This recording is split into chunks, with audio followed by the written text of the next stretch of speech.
रॉटन legacy ये एक drama series है और नेटफ्लिक्स और हिंदी में रिलीज हुई। और मैं आप लोगों को ये भी बता दूं कि इस सीरीज की टोटल 8 एपिसोड्स हैं और हर एपिसोड ही 40 से 50 मिनट के बीच की है।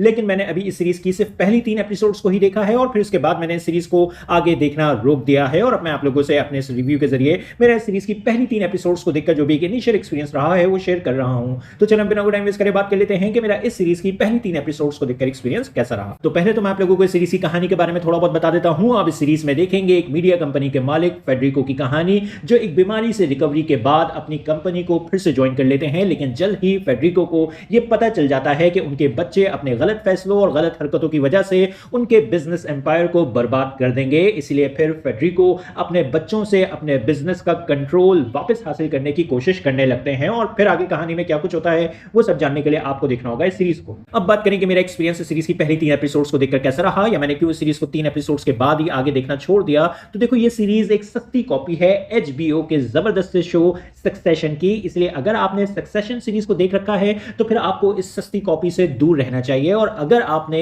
उस सीरीज को नहीं देखा है तो जाकर सक्सेशन सीरीज को देखें, वो भी हिंदी में अवेलेबल है। इस सस्ती कॉपी पर आपको टाइम वेस्ट करने की जरूरत नहीं है। यह सीरीज मुझे 1% भी सक्सेशन जितनी एंटरटेनिंग और एंगेजिंग नहीं लगी। यहां तक के कैरेक्टर्स तक इस सीरीज के डल और बोरिंग है। इसलिए मैंने तो इस सीरीज को आगे देखना रोक दिया है। और आप लोगों से भी बस इतना ही कहूंगा कि अपनी जिंदगी का कीमती वक्त आप इस शो पर वेस्ट ना करें और जाकर सक्सेशन सीरीज को देखना शुरू कर दें। शुक्रिया।